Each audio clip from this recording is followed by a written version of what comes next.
Welcome back to another episode of Rec Talk. So we've got Joe Harris of EasyJet Talent Team with us today. Joe, Hi guys. how you doing? Thanks for having me. You're relatively local, aren't you? Yeah, grew up in Coventry. My accent's probably not Less so. Coventry. Yeah, I'm a bit of a traveller, but grew up around here. Don't support Coventry, thankfully, unlike you guys. But I'm not sure we should continue with this podcast. Yeah. Especially when we find out who the actual team is. yeah, I can't say other than we're in Europe, so that's good. Undeservedly, I would say. Yeah.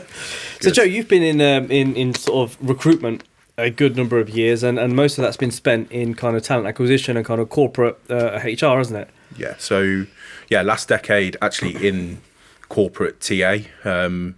First part of my actual office career was in agency. So I worked for Experis, which is part of Manpower. Yeah. And then spent the last 10 years local organisations like Severn Trent, Highways Agency. Big chunk of that time was with Serco, the public service outsourcer. Yeah. And then more recently, as you said, at EasyJet for the last 2.5 years. I think that's when we first met, weren't it, when you were at Serco? That's right, yeah. So, that's 2017, I think it was. So, five odd years ago. Yeah. Seems like a lifetime ago now, doesn't it? It does, and a lot's changed. Talent acquisition in general has kind of been on a bit of a journey sort of since then. I bet when you first started in TA to kind of what you're doing now, what you expect of the talent team now is totally different. Yeah, 100%. I think for me, the biggest change is, the shift in actually the size of TA teams, what they're responsible for, but more importantly, the investment. I think a lot of bigger organisations like the ones I've worked for, it's about having the seat at the table now in whether that's growth discussions, financial discussions, but more importantly, the talent agenda, because, without being too corny, most organisations rely on their people to deliver stuff. TA have a big part to play in that. And just on top of that, I think it's more about moving away from putting bums on seats to the total talent strategy, which we can come on to as well. So. Yeah, I think you're right. I mean, if we look at kind of the bums on seats mentality that used to happen, it was literally just. I mean, I suppose talent acquisition first kind of started making it big when it was like we're spending too much on agency. Let's just bring it in house, get bums on seats, and that way we've delivered. Yeah. But now what we're seeing is more and more sort of talent teams not too worried about working with agencies and actually using them as a bit of a support network. Yeah, agreed. And for me, it's, if you're a leader of an internal TA function or a manager, and especially in the corporate world, which is predominantly my expertise, is if your team is set up for fulfillment internally, the amount that you would use your supply chain reduces. Mm-hmm. But that doesn't necessarily mean you'll never use them, because there will always be a need for suppliers to support you when you're low on capacity or you don't know the skill set. So for me, it has to be a partnership, but there will always be a challenge on cost. And I think that's part of the battle. And what that's resulted in is a lot of internal recruiters, and I think I touched on when we were discussing before we started, this badge of honour to say, I don't like using agencies because it looks like I'm spending more and I'm not doing my job. But in reality, my view and my opinion, and most of my team agree with it, is actually you make us look better. You make us perform better. You take the risk away from us, but you also got the time and capacity to deliver as well. So, that for me is really important for me to say here, because a lot of people don't admit that, but it's the truth. So is it a myth then that TA teams are targeted to reduce agency spend? No, and that badge of honour then is sort of like surely part and parcel. No, cost avoidance is a metric, right, but you have to do it in the right places. So for me, if we're recruiting entry level, customer service roles through an agency, that to me is not a good use of money and time. But if we're looking at super niche roles, let's say technology and digital, then that is where you consult with your hiring manager and say, look, we could have a go at it, we could do a LinkedIn search, or we could advertise it, and our brand's pretty strong at EasyJet. But are we truly doing an in-depth search, or do we have the networks to find these people? So it's about considering when and where to go out. So yes, we drive cost avoidance, but it's about spending the money in the right places. So that plays quite hand in hand with. So a lot of the guys that we've had, who are kind of Neds and business mentors and stuff previously on the podcast, and people that we've met, have always banged on about the same thing, which is niche. Pick a niche, be a specialist, because it's almost like that age of the generalist recruiter is sort of dying off now. So when you're having to decide whether you're going to use agency or not, niche plays a big part in that then, yeah? 100%, and it can work two ways. So, take my team setup. I've got a team of recruitment business partners that are functionally aligned. So customer marketing, technology, finance, HR, legal. But within each of those verticals, there are, niches in terms of skill set. So, you could specialize in the aviation industry, for example, but you could then be a broad technology recruiter as well. So it's super important, and actually will aid things like BD, conversations with clients. All of that will help you build credibility. If you come to me and say, I want to recruit for EasyJet, I can do everything. It's not really going to help me first of all, build a relationship with, but also pinpoint you where you need to go with EasyJet and who you need to speak to. So having that niche, whether that's industry or skills, for me is super important. And that's how we look at our suppliers as well, is industry and skills. It's the way we decide who we partner with, for sure. I suppose one of the key points, and I think the key metric for, because the end client, the hiring manager, that's kind of the person who ultimately is going to suffer if there's friction between internal and an agency. Yeah. So the hiring manager doesn't give a shit where the candidate comes from. For them, it's just like, I want the best candidate that I can get my hands on. Yeah. And if that's by way of building relationships through talent, then great. But I mean, they're not going to care whether it's come from your own internal applications or whether it comes from agency. For them, it's just like, deliver me a candidate. That's what I want. They, most of our hiring community, I'd say 90-95% are involved, care, and will help us deliver, a requirement to fulfillment, so to day one. But you're right. I think it's about putting the right people in front of them. So, what we do as TAs ensure that you understand our business, align to our values, make sure that you're inclusive and fair when you assess candidates who are coming to us from yourselves. But ultimately, it's finding the right talent, people with the skills and experience who have been assessed on merit and are appointed is where we want to get to and what we're trying to do now. So you're completely right. But it's up to us as the experts to identify those suppliers, because if we don't, we'll be led by line managers who have close relationships with suppliers because they're candidates too, right? So they will recommend, but then we will advise beyond that to say, well, have you thought of this supplier because of X, Y, and Z? And then that relates back to the specialism and the industry sector, because most of the time we're asked to justify why we work with certain agencies, and having that kind of bit behind you in terms of, well, we've done this with this organisation, substance. Helps us in those conversations. I always liken it to, our hiring managers tell us who we need to work with from a supply perspective, but I wouldn't turn around to IT and tell them which supplier that they would need to use to buy their laptops, for example. Yeah. So it works both ways. PC world, obviously. Yeah, of course. But I think it's super important, and for me, again, it just builds credibility not only for yourselves but for us. We pick a supplier and they deliver. Hiring manager, that builds trust, that builds a better relationship.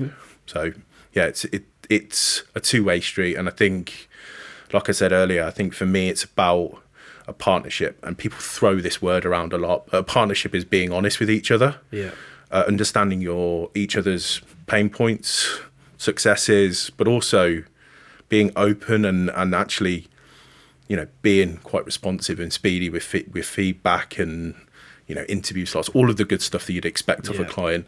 If we do that for you, our expectation is you find us the right people.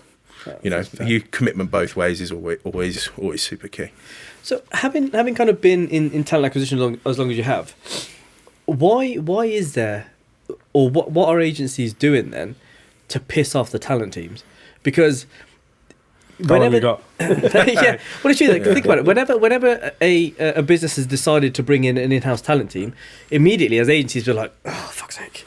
And that's because we almost know that, we know what's going to happen here. And considering most talent acquisition team members are ex-agency, there's very few that have kind of come through that HR route.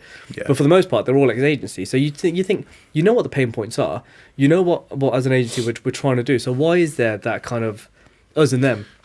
It's a really good question, and there's probably a couple of things we could talk about in terms of why there is that initial or resistance or reaction to aid.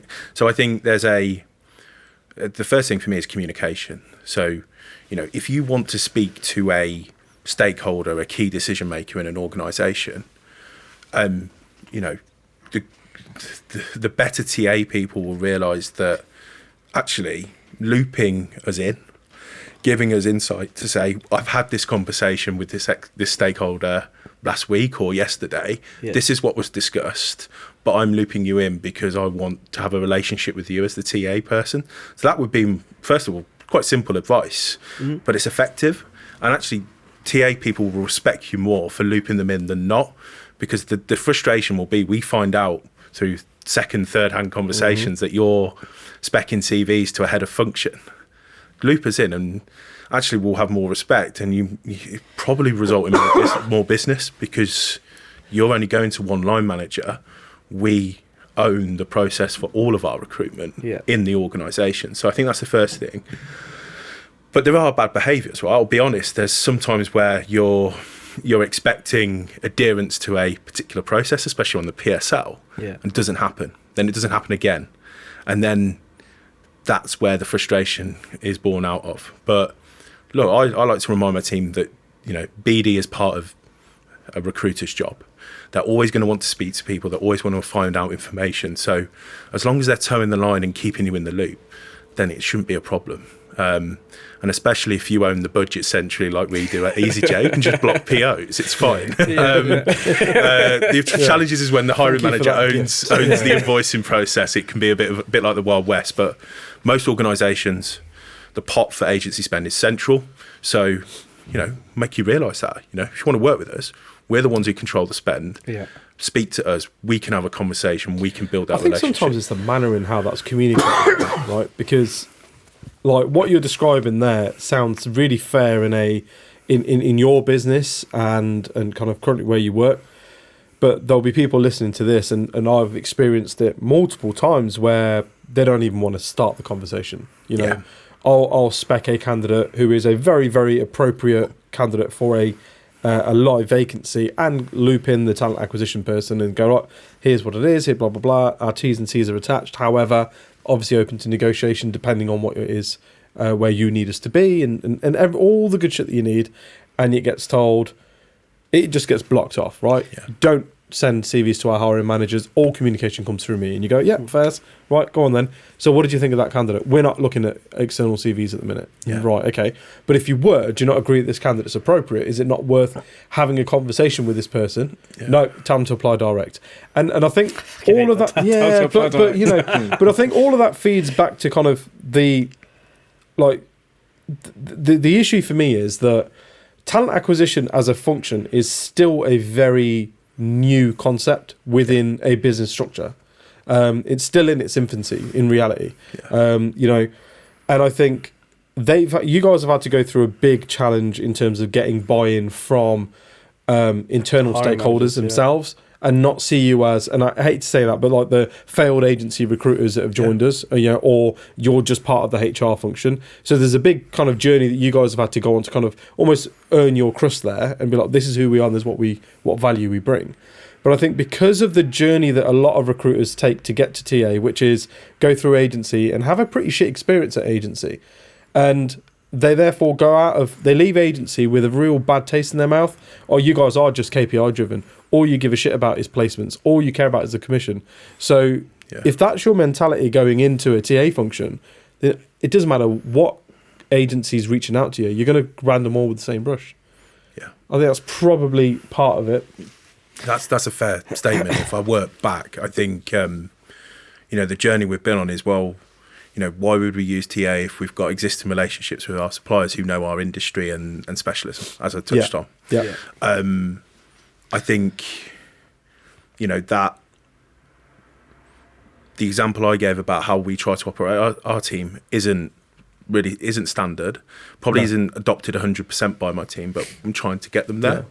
But my advice to any supplier that's trying to work with a client is actually go, look, I'm here to benefit you.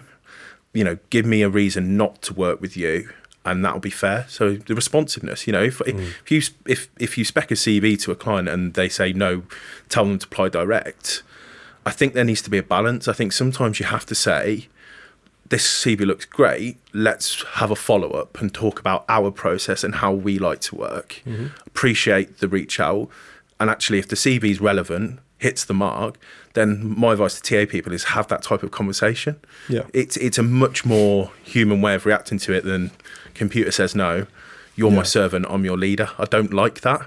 So it has to be just relationship driven. But I agree. I think most of TA functions will react in that way.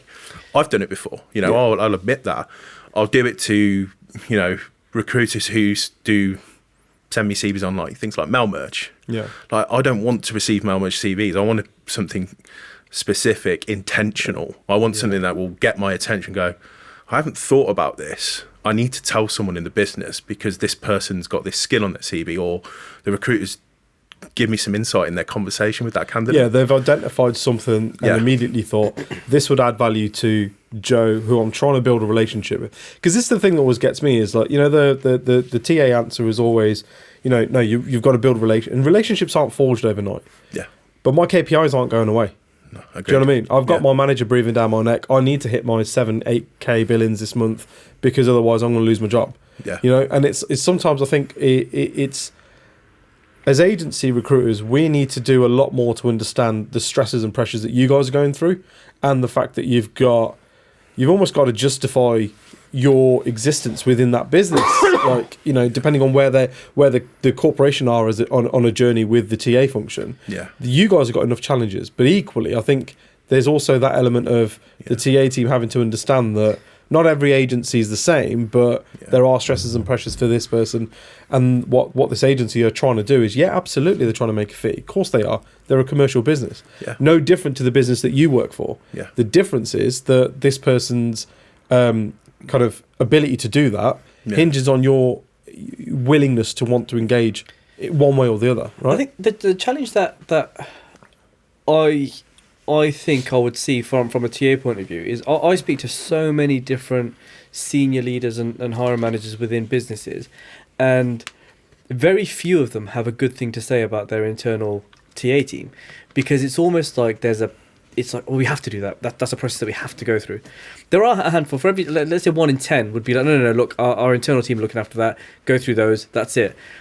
9 times out of 10 though, the answer that we normally get is, look, our internal TA team, you have to, it's through gritted teeth, we have to go through those guys, because that's just what our process is, and if we don't, I'll get a slap on the wrist for it. However, look, stay in touch, because I do want to see your candidates and I do want to see this. And it's like, I think a lot of junior consultants will look at that, and we've got them upstairs where they look at it and be like, why don't the TA team just kind of just get on with it? What the A part in your job title is acquisition, not restriction. Like, why are you restricting the access to talented people that we're bringing to you?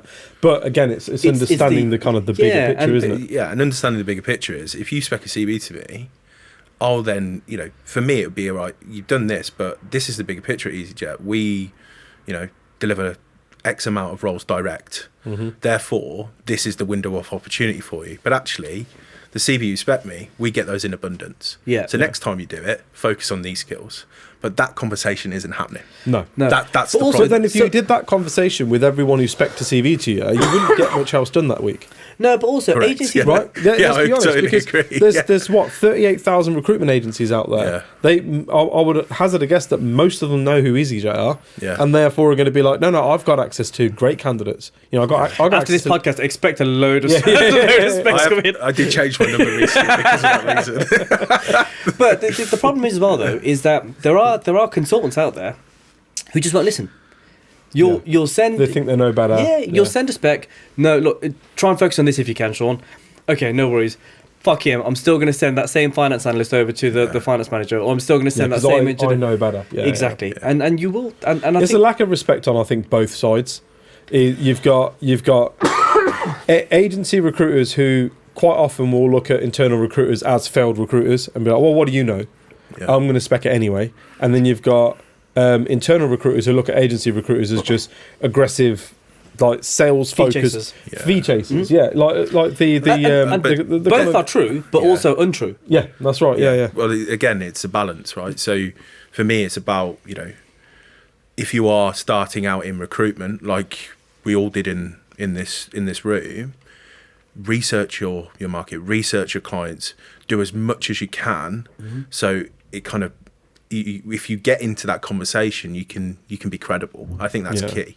Then on our side, it's about, again, not wearing that kind of badge of honor and being defensive. It doesn't actually do us any benefit. But when our agencies aren't compliant, or when someone's not following our process, we hold them to account as well.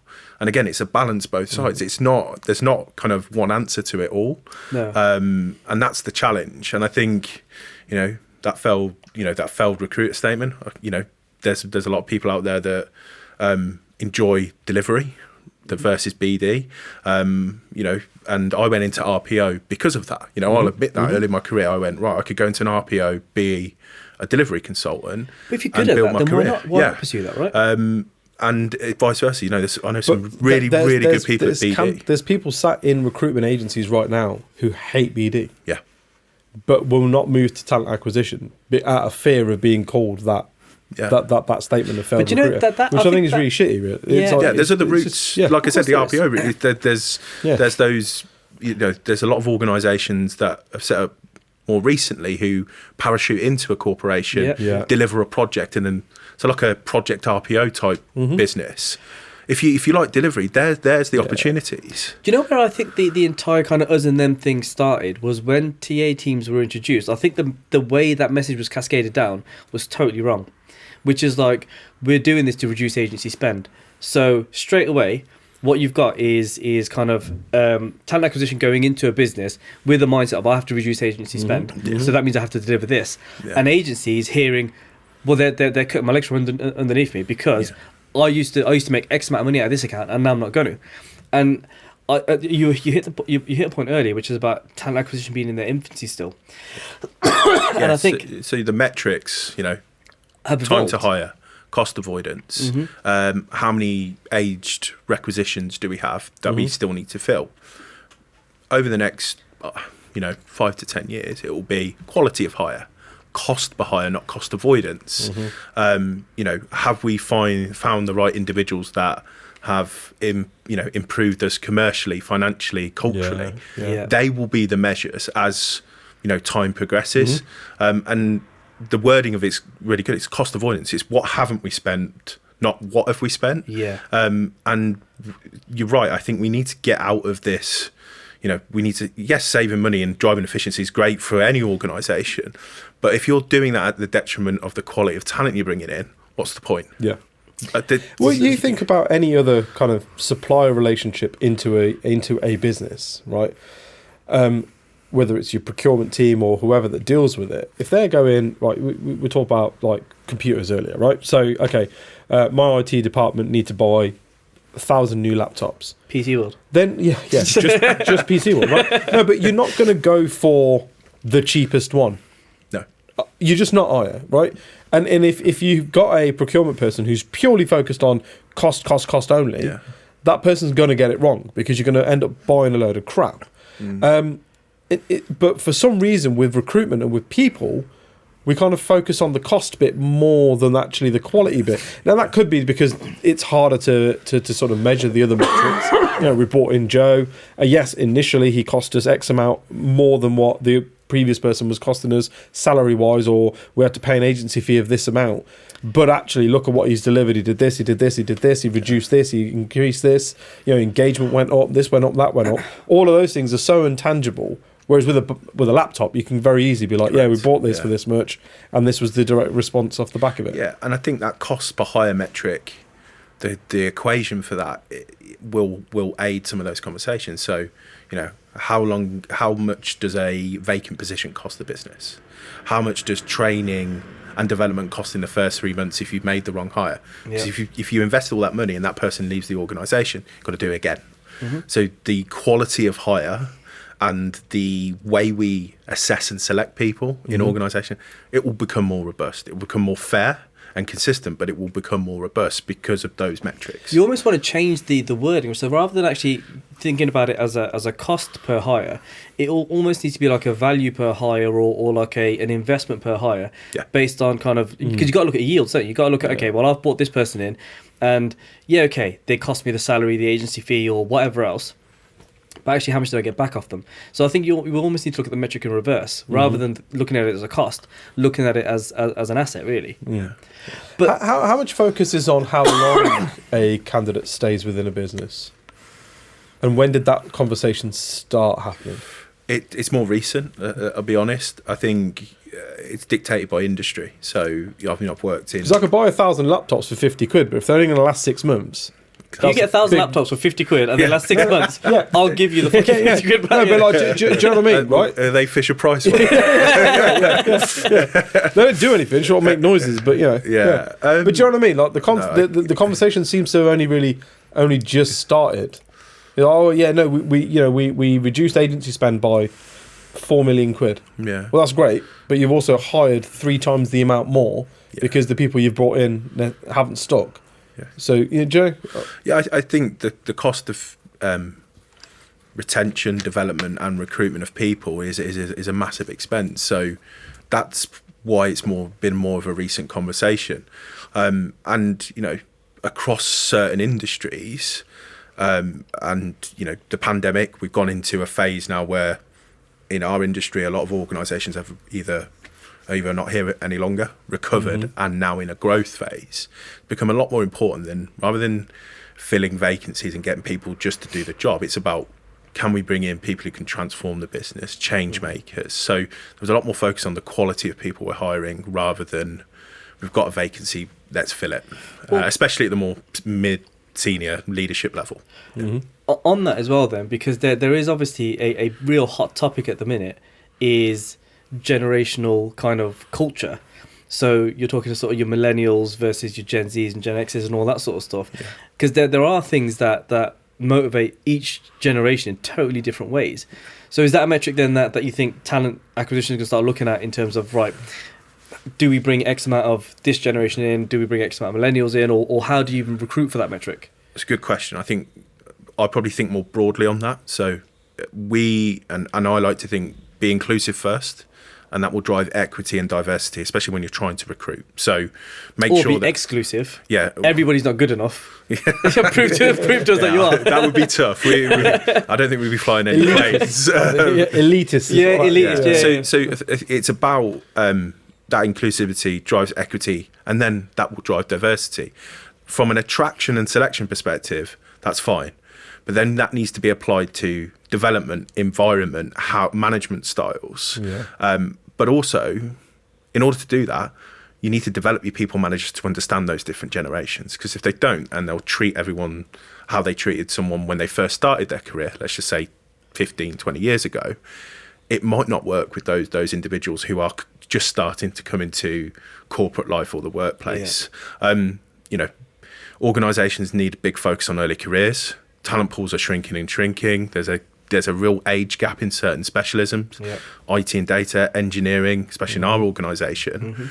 We are trying to increase the volume of early careers programs that we run because we realise it's a real benefit to us. We can develop our own people, but also there is a shrinking population in terms of talent who are either leaving the workplace or retiring. So to your point though, that generational piece is, the attraction piece has to be inclusive, but we need to develop our people managers to understand how to manage and operate with people from different generations. Because there's always new people managers, there's always new managers being promoted, moved around the organisation, and they might be managers for the first time, and that can be super challenging as well. So yeah, this all leads back to retention, is how do we develop our people, including our people managers, to deal with those different generations in the workplace, for sure. Why do you, so, I mean, because this was a hot topic in was it last week's podcast we had with Michael, weren't it? there seems to be almost a lack of passion or like a pride in kind of, I don't know, in fact that's unfair. I think the newer generations coming up, the younger generation, they have a very distinct cut-off. Yeah. This is work, this is my life. I have to do this bit, but this bit is where I excel. Yeah. So how do you motivate people like that? How do you get them to kind of be attracted to, especially a juggernaut like EasyJet? Because right now, big corporates are hated by the younger generation because it's like, we're sticking to the man. We're gonna go against the grain. I think if I start more locally with my personal life, my little brother, he's 23, lives in America. He won't speak to me on the phone ever. That generation, it's weird. I'll send you a message on Snapchat. I don't have Snapchat. And then show your age, yeah, exactly. No, I'm just anti-Snapchat. Sorry, but I think for me that just over time I've realised that he'll communicate to me on WhatsApp, and that's acceptable. So that's from a personal perspective. I started to realise this when my little brother started to grow up, because it was a bit like, they don't, when I was his age, I just pick the phone up and speak to my friends or my family. That's not the done thing now. But to answer your question, it's about creating an environment where there is interest in terms of what they're doing, how they deliver things, or the work that they're being given to do. So, we could go down a rabbit hole of machine learning and AI in terms of how that would enhance people's work. But I think that will have a big part to play. But it's about keeping the new generation coming into workplace engaged and interested in what they do.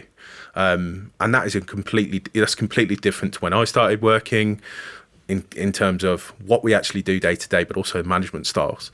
That has to change. You have to adapt. So, not one size fits all. And if you think your method as a manager is the best, then you're going to get left behind. So you have to adapt those styles to deal with those different types of personalities and generations. You think about when we were dealing with our managers. I mean, our manager would say to us, "Jump," and you'd be like, "Yeah, how high?" That's just what you do. Your manager told you to stay behind. I remember 4 hours on the phone, 2 hour power hours in the afternoon. Yeah. That was, and if you didn't do that, you would have this sense of guilt and an achievement in the day. That was drilled into you.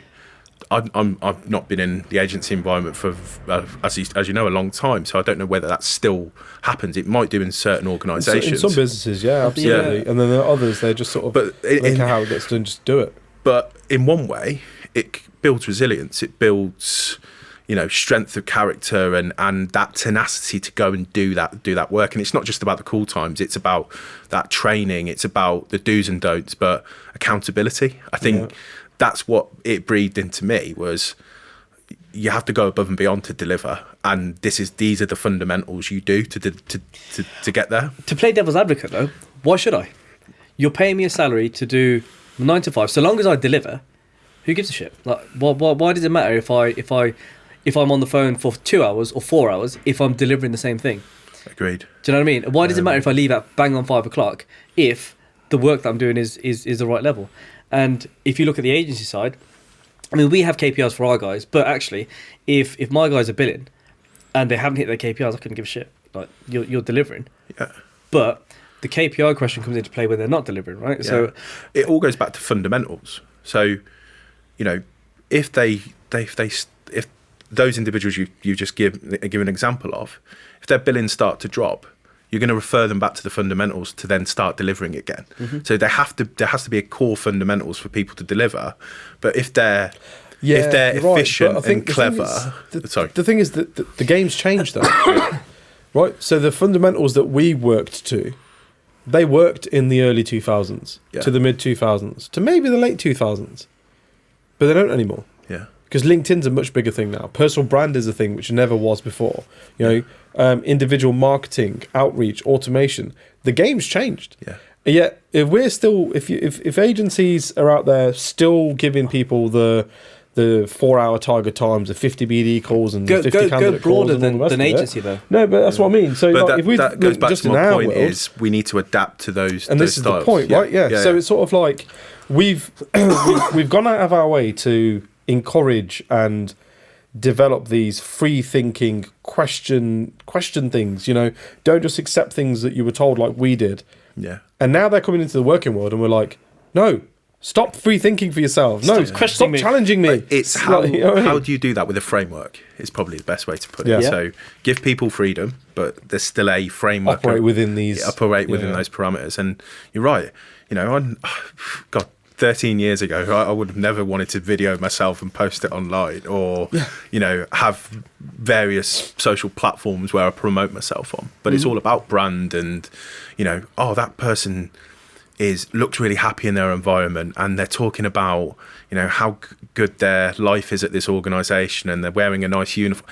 People buy into that, rather than, you know, I've had a chat with someone, or I've seen a basic job description like we used to have to, and then you'd have to sell them harder because the evidence is given when they step in the building and their interview. That's the difference. That's it. Yeah. Well, now you can take a virtual tour of an office. You can see what the environment's like within 15 minutes of going on someone's career site. Yeah, and you can also have a look at things like, and you take it with a pinch of salt, but things like Trustpilot and Glassdoor and all that sort of stuff. You look at it and think, okay, well, how do they treat their people? LinkedIn recommendations, LinkedIn reviews, all of that sort of stuff exists. But I think, going back to your point there about kind of the game has changed, if you move it broader than just recruitment, right? You look at finance. I mean, finance is still... I had a conversation with a client yesterday, and he was like, I would consider people at Big Four, but I know the people that I used to work with at Big Four, and they're saying this new crop of graduates that are coming in, they're lazy. And that's so again, it's like accounting is... The fundamentals of accounting have still been the same. There's tools now to make it a little bit easier. But fundamentally, the role hasn't changed too much. Same with sort of IT and development, right? There's still... The languages have changed and all that sort of stuff, but actually the framework is still the same. Yeah. It's the attitude piece that's different now. And it's about drilling down into why have kind of this generation of kind of, I guess, 18 to 25-year-olds got that mindset, and actually how do you get round to giving them something to kind of incentivize them? Yeah, because they're not all driven by development. So some of these guys are just like, look, I'll come in, do my 9 to 5, go home, and that's it. Yeah. So how do you and then the problem you've got is you've got a gap then between future leaders and current leaders. Yeah. I think if you ask Gen X and Boomers what they thought of millennials when the millennials first come into the workforce, we were lazy, we were challenging. We were all those things as well. Yeah.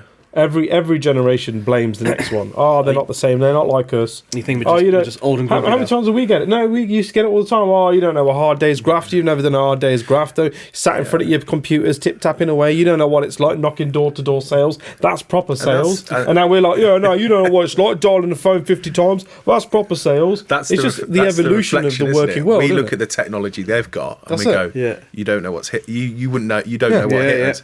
And then, but the generation before us say exactly the same thing to us. Yeah, it's a really only the ones concept. Who accept that this happens. It's cyclical.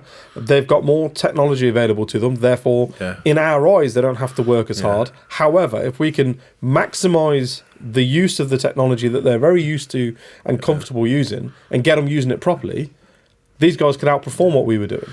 I can sit here as right now, compare back to our agency days. We could be sat here doing an hour-long podcast, and I could have automation software out there reaching out to 50 to 100 people for me. Mm-hmm. We couldn't have that back when we were on the phones and on the tools. And this, I spoke about the resilience and building those critical thinking skills. If we were to have a debate on a topic which had facts and figures on, we all disagreed. Mm-hmm. What would we do right now? We'd pick up our mobile phone, search it in Google and get the answer. 10, 15 years ago, you'd debate, you'd leave the room and you'd go, I'm still thinking about it. I still want to know what the answer was. Yeah. That doesn't happen anymore. No. I sat in the pub the other day, we were debating some sports statistics with my friends about football. But is Villa really actually a good club? We're in Europe. You're in the Championship. Let's leave that there. But I think, that is like, I said to him, don't pick your phone up. I still want to debate this. Yeah. It was like, no, let's get the. I said, don't do it, because this is a good conversation to be had. But now they just go, no, you're wrong. Here's the answer. Yeah, and then let's sit in silence until. So that's another element of it is that ability to, especially in recruitment, if we're pulling it back to kind of agency TA recruitment, is that ability to have conversations with people about topics who you've never met before. That ability to switch on conversation, to fill those gaps, to build rapport. That's becoming more difficult because of that example I've gave. Because you don't have you don't have those debates. Because everything's factual. Yeah. Like there's no room for. But that actually makes me think: do I need to get a TikTok account and learn about it more? Because have you not got TikTok? No, mate. I'm hooked. I end up honestly. Was it yesterday or the day before? Me and him for about an hour at like 10 o'clock at night. We're just sending each other TikToks back and forth. Yeah. And I've fallen into this horrible My fiance wormhole. doom scrolls on TikTok every evening. Honestly, yeah. Me and my wife sometimes we sat next to each other on the sofa, just both browsing through, not saying a word for like an hour, just like, look at that, like Beavis and Butthead, just laughing at us all. Maybe I'm in denial that I should have those social media platforms to learn what it's like. That's we were talking earlier, and I was telling you about how my son's grounded. Yeah, like, this is how they get their information now. They don't read the newspapers. They absolutely don't go on to like BBC to check the news and stuff. Yeah, they hear about something that's happened, or they think something's happened, and it's TikTok or it's Twitter or it's Instagram. But I think that's for a different reason though, because actually there's the level of trust to these mainstream media stations has gone down as well, hasn't it? There's independent sources of information. Yeah. But the reality is, I mean, we were talking earlier about my son being grounded, right? And straight away you were like, oh, he's not like that, and it was no, he's banned from his PlayStation because of whatever it was that he did. And it's like that's today's grounding. That's their punishment. That's their kind of solitary confinement sort of thing. Yeah, because it's the technology age, isn't it? It's the information age. That's kind of where we are. But yeah, I think that is and then again it comes back to early talent and how are these individuals inducted into working life. I think that's more important than ever, and probably leads us on to hybrid working, returning to the office. Someone who's coming into the workplace for the first time, whether that's from higher education or school or who hasn't worked in an office environment before, it's super important that they have face time with the people who are training them, developing them, because there's no substitute for that. Once they grow in their career, then obviously there'll be more flexibility. But our recent graduates who have just joined the business in finance, engineering, and our business management grads, they will have had FaceTime every day for the last 4 or 5 weeks in their induction, and now they're going off onto their placements. That's more valuable than any. I was sat with a graduate yesterday who joined the business about a month ago, and he was amazing. I've learned so much. I know top to bottom what the business does. I didn't realise X, Y, and Z. I said, you wouldn't have been able to do that at home, sat behind your laptop on Teams. So that's where it becomes more important. And I think entry-level recruits is exactly the same. You can't shadow calls. No. You can't teach them how to do BD or conversate in a way to help a client with a problem through Teams, because it's intentional, isn't it? If you want to catch up with someone, you have to book a Teams call. And like I was talking earlier, when I'm in the office, you can have those water cooler conversations, if you want to call it that, or you can go up to someone and get an answer within 30 seconds, when particularly you're probably waiting a week and then you have to book a Teams call with them because they're not sat at their desk. So I think that's super important, is that induction piece to new people joining an organisation. And as recruiters, I mean, look, what we're asking for is, and I don't know the kind of level of depth that you'd go into in the TA side, but from an agency point of view, what we're always looking at is we want to know the candidate inside and out. Like, have you got kids? Have you got any holidays? Like, what's driving the decision to change financially? How stable are you? Do you need to be in work straight away, or can you afford to be off work for a bit? Like, there's some really personal questions that you've got to get out of that candidate. Yeah. And I'm sure you, as kind of hiring clients, will want us to know that as well, because that's vital information. The more complex, the more senior, let's just say. Yeah. And I'm not saying junior roles don't have this. Me and the managers in my team will say to our recruiters, what's their driver? Do you need more training on how to sell our restricted stock options or our share plans or the pension? Because this person is coming to the end of their career, or they're just about to start a family. Do you need to talk them more about the flexibility? So it's not just about job, salary, when do you start? It's why are they speaking to us today? Yeah. Why do they want to come and join EasyJet? More importantly, what are their drivers to eventually get them to accept the offer and join us as a business? It becomes I don't want to use this word, but it becomes a lot more scientific, because you're trying to understand someone's motives to join the business outside of the, what we would call benefits, incentives, and remuneration. Yeah, I like money, you pay money. yeah. But stripping all that back, why do people come to work?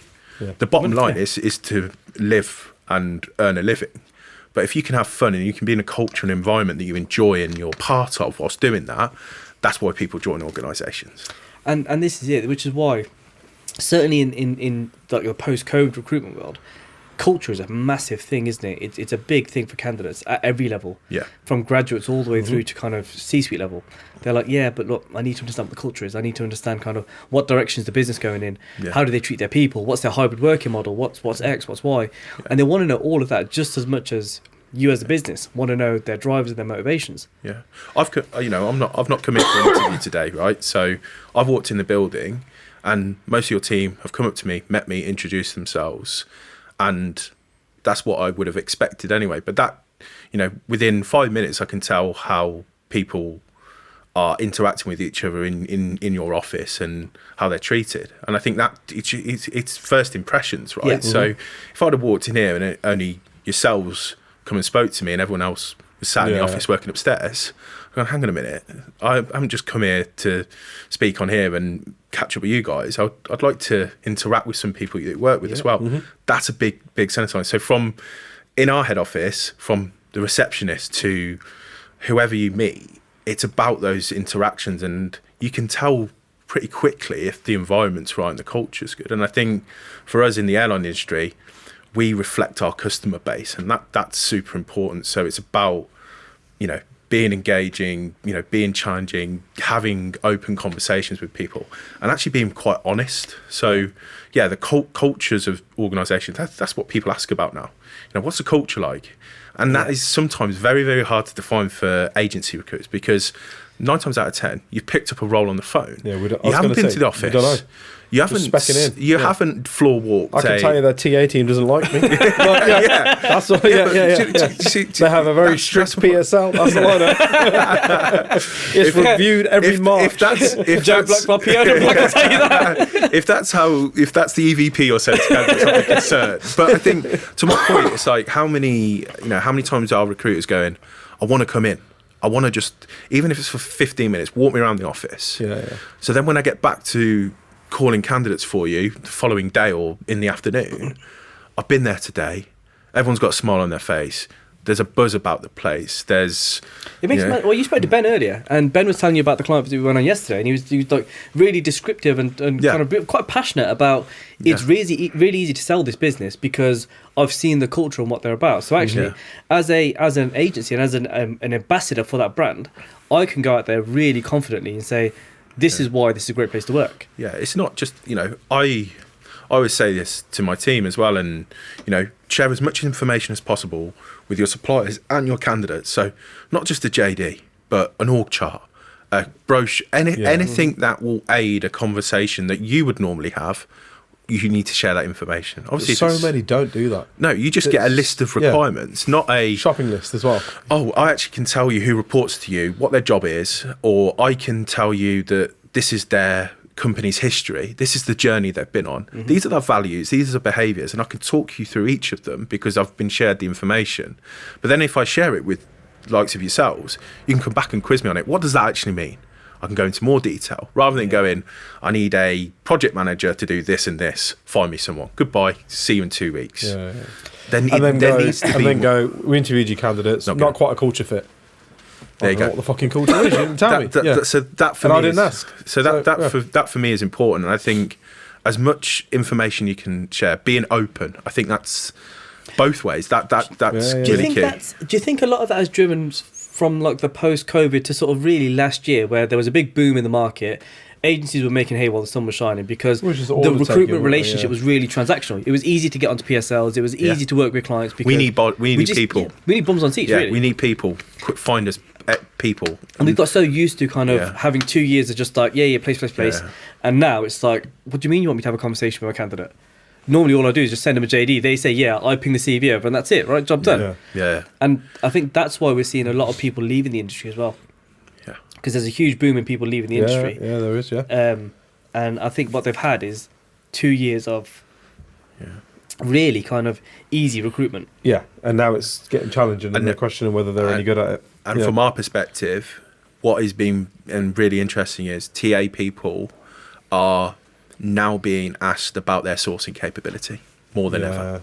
Can you find people? Can you source? Can you headhunt? You can follow a process, great, but do you have the technical ability to find people? Yeah. And that's where a lot of TA people are getting unstuck, because you either embrace it, start developing those skills, and there's loads of courses out there, some fantastic ones I did at the start of my career when I went to RPO, and I learned so much. And I think you can either, but that's not the only type of TA role you can do. You can do volume, you can do generalists, but if you work in an organisation that recruits specialist skill set and senior, then the expectation is you should be able to do some sort of sourcing as well.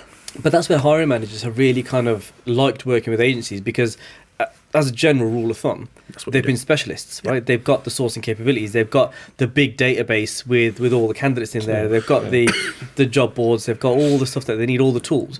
And I think historically TA teams have been let down by their businesses because all they've given them is LinkedIn Recruiter.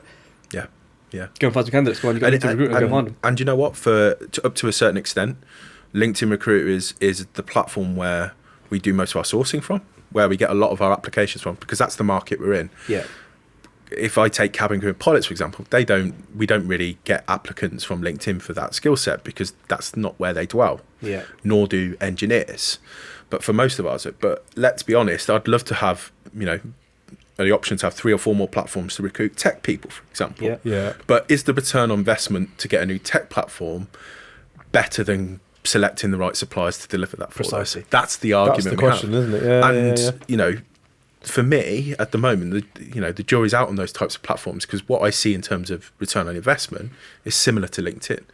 So, that's the conversations we're having about what do we invest in over the next couple of years to help us source different skill set. And LinkedIn isn't, the only answer to that. But again, I'd probably trust an agency contingent search recruiter to go and find me tech talent versus a platform at this point in time. And I think for those who have been in agency recruitment for sort of as long as we have, over the course of time, especially if you're a specialist within a market, you build a really big network of people, and these are then returning candidates who, I mean, I could tell you of loads of examples where I've had a candidate who I've placed as like a junior level purchase ledger transactional finance person. Moved him into a part qualified role, moved him into a qualified role, moved him into a senior leadership role, and all of a sudden they're on a 6-figure salary based on the fact that I've placed them 4 or 5 times. They're trusting you with their career. Precisely. That's the difference. I don't, I have, the recruitment's one element of TA's job. We don't have the time and capacity to have those types of relationships. We can go out and search. I could probably go out and search and find that individual. But they're more likely to respond to you because you've got the relationship with them and they trust what you do with their profile and their career. If I'm coming from X company or X agency they've never heard of, they're not going to engage. So it's about reach as well. So can you reach the communities that I can't? Can you reach the individuals that I can't? And if you can, there's the value as well. Yeah, for sure. All right, let's do some do's and don'ts then for our agency listeners out there. Which ones do you want to hear? Well, Be brutal. Let's start. Let's start on the negative. Let's Can I give you some examples? Give it the whole story.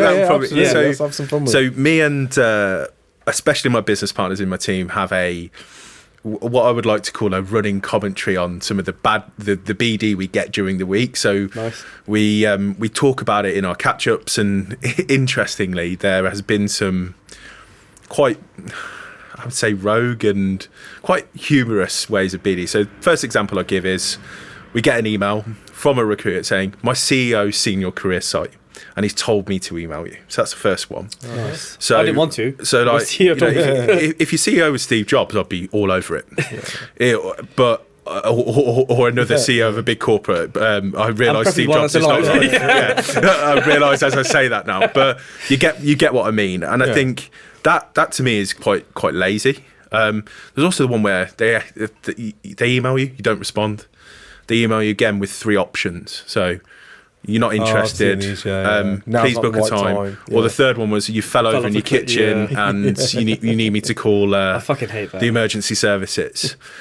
Mail merge is a no-no for me, especially if your focus is that niche and specialist recruitment that we've spoken about, because 9 times out of 10 it just doesn't hit the mark and you're expecting a result. It's kind of like a blunderbuss approach where you're mail merging loads of clients, and some of these people aren't even operational recruiters anymore, like myself. You know, I don't recruit finance assistants, but I get mail merged emails from recruiters from that perspective, and also just ones where, you know, I'd like to connect with you. Have you got any jobs? And it not that basic, but along those lines.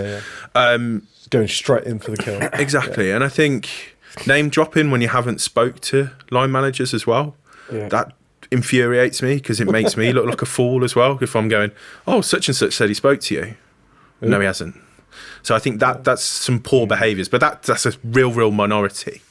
So yeah, I think they're the kind of. What about actual phone calls though? How many times did you get like a So that's why I changed my number recently. 'Cause I was getting How many times have you been asked for 30 seconds?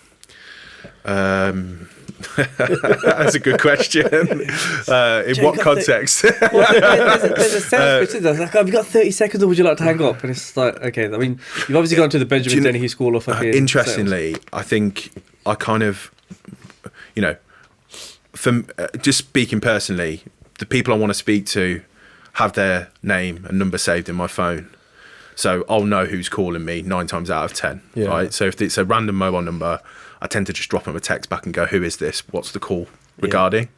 So it's very rare I give them that opportunity to ask me for 30 seconds. A lot of it is digitally now, but if I do answer the phone, I do tend to give people the opportunity to speak to me. But it very rarely happens because I've kind of worked out how to do it. So I think that happens less. I think the key thing for me is, and I think the best way I respond to people doing outreach BD is give me something that I need and want, right? Give me something that will capture my attention or get me thinking.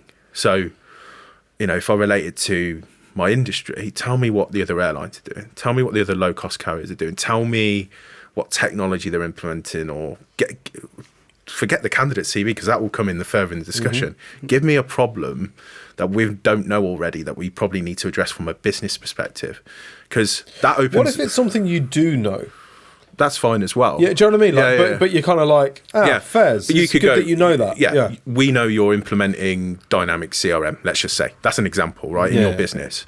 Other CRMs are available. Yeah, of course. You're implementing a new technology or software. We know that you're growing your team by X amount. Here's a profile to supplement that. That's great. I like that, because that shows you've actually done the research I've mentioned earlier. So yeah, that's a do. But then, you know, saying to me that, you know, one of our competitors is doing this and has recruited this individual to grow this team per se, or develop this market in Europe, that's the gold dust, because then it gives me a reason to go and speak to my stakeholders. I've been challenged by this supplier because they know this information. What do you know about it? Well, I don't. What if it's an out-and-out lie? Well, they'll get found out, won't they? You know what I mean? I heard that British Airways are going to be merging with Air France. Did you know that?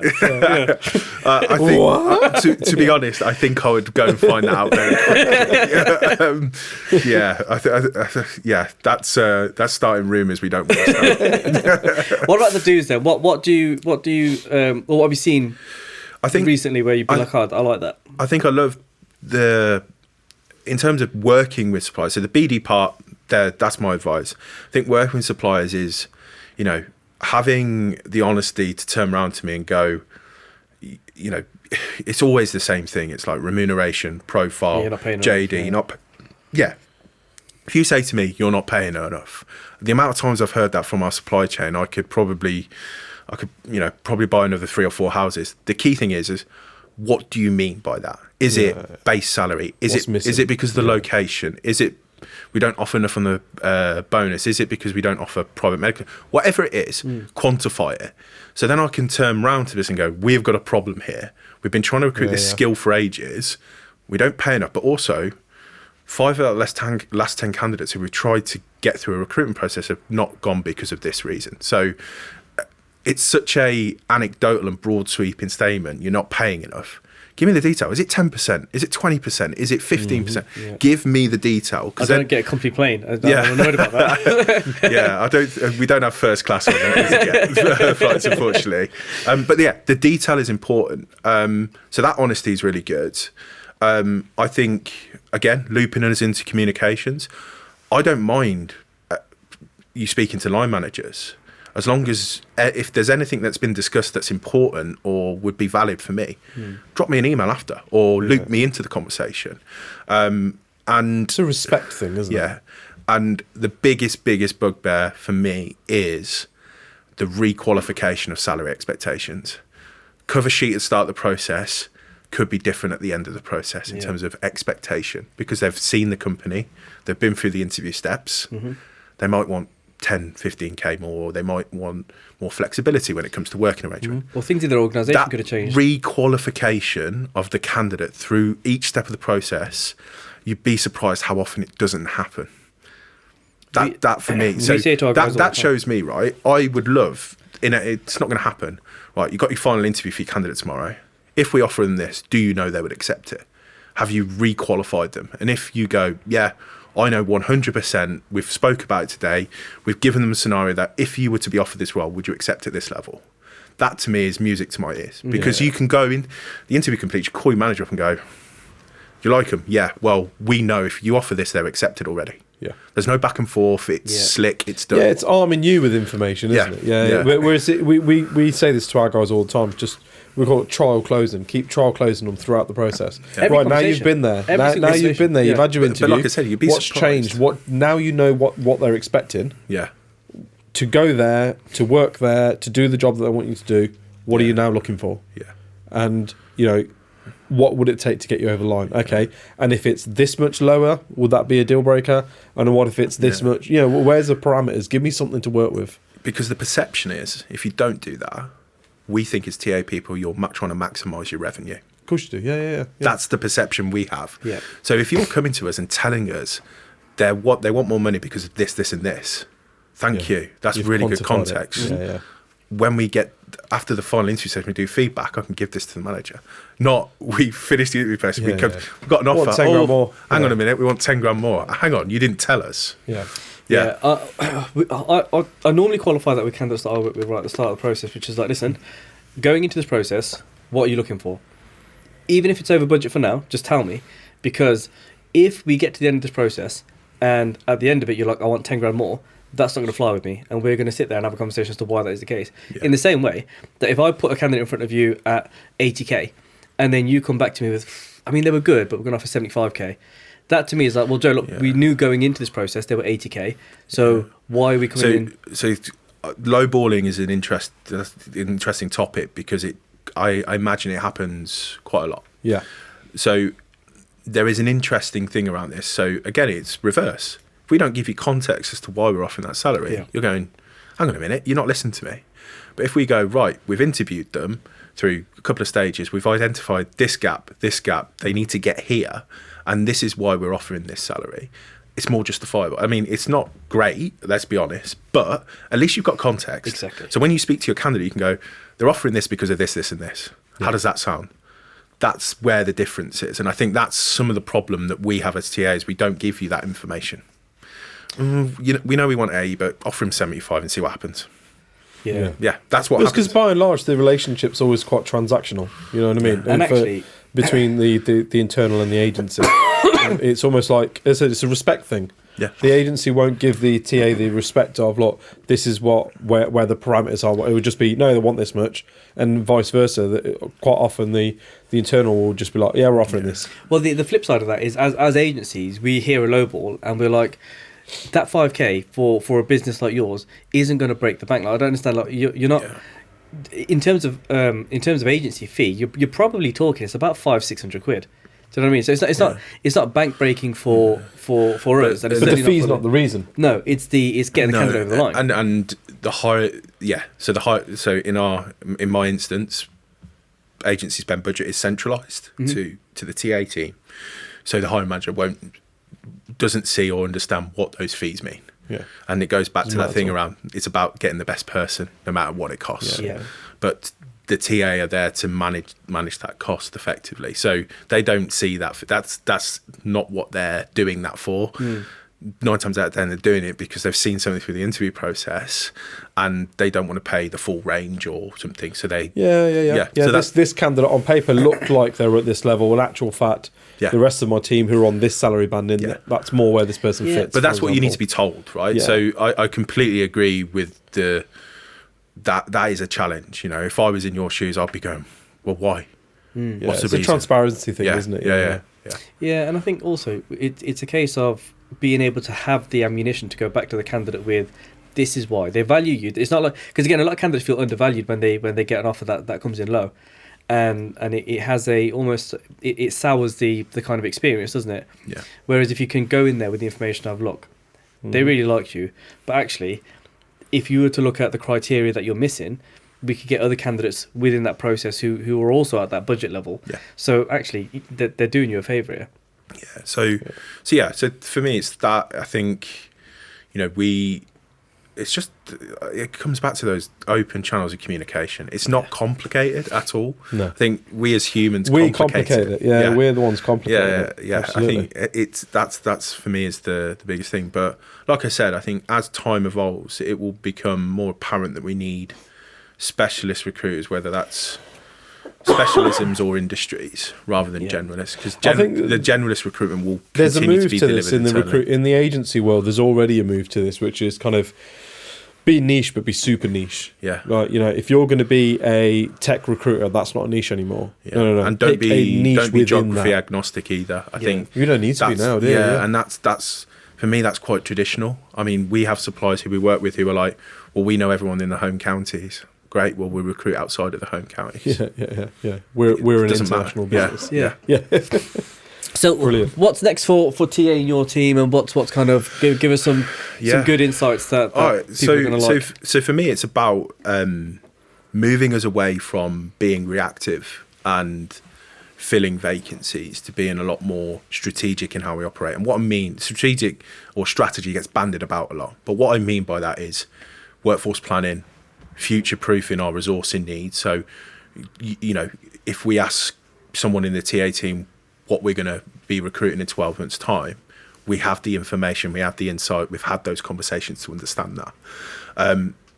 Inclusion and diversity, we haven't touched on it much, but that is a big focus of a lot of the FTSE 100, FTSE 250 organisations. And it's how we give, you know, how do we be more inclusive to drive equity and diversity? Because ultimately we want to be hiring the best people for the organisation, but we want to, you know, have an opportunity to reach everyone, and I think that's super key. So I focus on that. Leadership and executive recruitment, I think there will be a shift to having more exec recruiters in TA who are either ex-search firm recruiters and manage a smaller supply chain of search firms. And then the insights and analytics piece. So, you know, having on-hand information to inform business decisions. So if we wanted to give an easy example, if we wanted to open up a new base in Europe, where does the talent exist to do that? Can we afford them? Is this the right location strategically? But the talent acquisition insights will drive some of those conversations. So yeah, a lot more kind of blue sky thinking outside of the delivery of filling vacancies. I think that challenge will still exist. Yeah. And it's about how do we use technology, automation to drive some of those responsibilities. Bedding that team further into the business, isn't it? Because I was as just I said, gonna it's still say, very much in its infancy. And people, I think, a lot of people forget that, but a lot of people kind of ignore the fact that, look, finance, sales, marketing, HR, they've been established teams in businesses for decades. Yeah. The concept of a talent acquisition team is still a relatively new one. At the table. So I'll give you an example, and you can go away and look at it, but the American Airlines CEO calls himself the Chief Recruitment Officer. There's a reason for that, because that's how much he values recruiting talent into that organisation. So do you feel like EasyJet are kind of going into that direction where you guys are going to be very, very central to the decision-making process? That's our aspiration, you know, and I think it's all people-driven. It's not just reactive. it can help inform those future business decisions. And that's quite exciting for us, because it gives us an opportunity to go, right, we can, where do we put our network? Where do we have pilot offices, because talent exists? So, digital hotspots in the UK and Manchester, Birmingham and Leeds. Mm-hmm. Do we need a pilot office in those locations to get product managers or product owners? It's those types of conversations we need to start having and informing the business that if we want to deliver this project or this particular product, this is where the talent exists to do that. So yeah, there's lots of quite exciting. This is quite exciting for us. Yeah, definitely uncharted territory, isn't it, for talent teams to kind of go into having that seat at the table and kind of other industries are way ahead, right? And that I will stand by that. But there are some that are still doing recruitment. Let's just say, because recruitment. Well, some use their TA teams as an extension of their HR function. Yeah, and that's cute. Yeah. But actually, they're two different things. Yeah, I mean, we get involved in internal mobility, redundancy, redeployment. We support all of the different HR functions. We're not just but you're also talking about data and insights and intelligence, people analytics, market research. Yeah. So it's more than just a HR bolt on. Yeah. And I think historically, TA's always been seen as just like bundle them with HR. And it's like, well, no.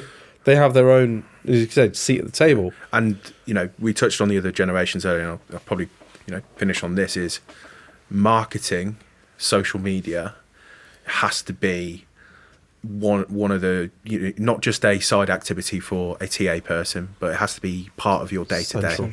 Yeah. I'm always banging the drum to my team. What's your presence on LinkedIn? Are you not just about posting jobs, but talk about what's going on at EasyJet, what's happening in our industry, drive some conversation. That will get the attention that this organisation needs to bring the talent in, because they'll go, right, the engineering recruiters talking about Airbus, A320 production or an airline going down.